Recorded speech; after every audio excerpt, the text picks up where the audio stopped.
Om Swastiastu. Assalamualaikum warahmatullahi wabarakatuh. Shalom. Namo Buddhaya. Greetings of virtue.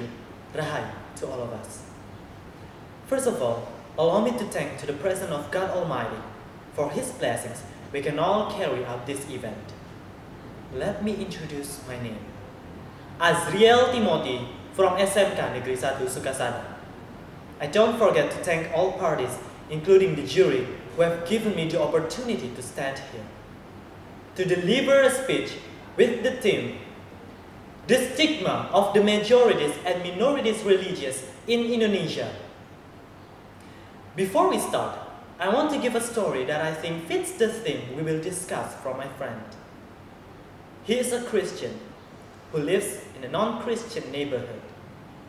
Short story, he came home from church and one of his neighbors asked him, "Is it every Sunday you always go to a concert?"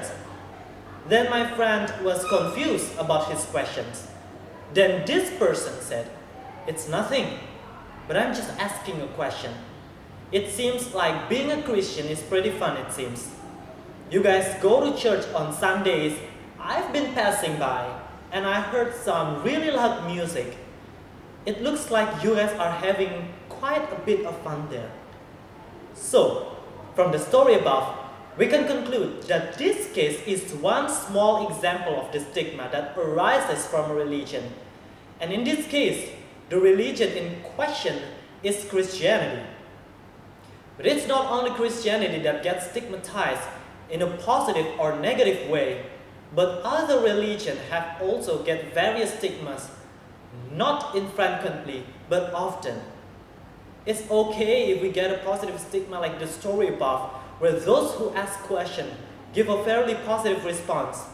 But what I have a problem with is that some people sometimes give negative stigma and usually insert sentences that are insulting or offensive to the religion being studied. Before we discuss further, I want to tell you what the stigma itself means, for those of you who don't know what it means. Well, according to katadata.co.id, stigma is the act of giving a label that aims to pollute a person or group of people with a bad view. Everyone has their own view of other people or things, including their views of majority and minority people.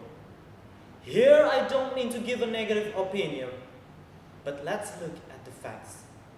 There are many cases where Muslims sometimes discriminate against other religions in Indonesia. Then cases appear in the name of Islam which tarnish their good name. From here, another idea arises to give bad stigmas for Muslims. While in the world, Christianity is the majority and other religions are the minority. Christians also often give bad stigma to other religions. There are cases that tarnish the good name of Christianity.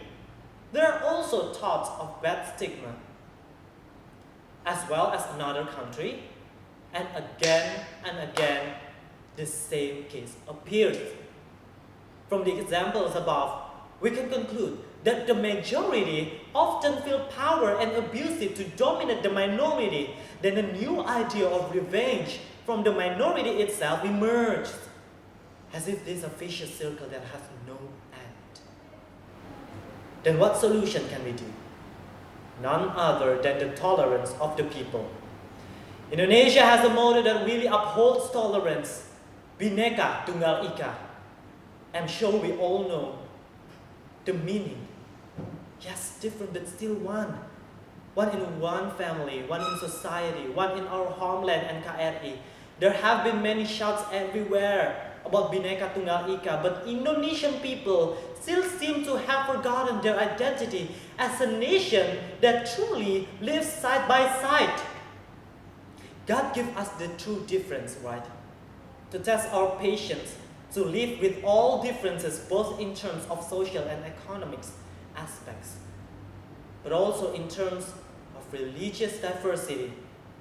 God provides differences for us to be able to complement, strengthen, remind, enrich, and help each other even in difficult circumstances. Imagine if we continue to live with our neighbors who have the same religion. Indeed, some religions have a goal to make all humans in this world embrace that religion. But think if we continue to live with the same people as us, we can't progress. We can't have the knowledge to advance civilization. In my opinion, religion is like a knife that has two blades on its side. Religion can separate people if we use it wrong. But on the other hand, religion can also be an unifier of the nation if we handle it wisely. The conclusion is that the peace of the nation is in your hands in overcoming problems regarding religion. You want your children and the next generation to live side by side or live full of riots? Religious issues are your choice. But I, as Real Timothy, will continue to respect my friends who have different religions with me. As a closing statement, I would like to convey a quote. Tolerance is needed not only by minority groups, but every human being. Because every human being essentially needs a harmonious life. I am Azriel Timothy. Thank you very much. Om Santi Santi Santi Om. Wassalamualaikum warahmatullahi wabarakatuh. Greetings of peace.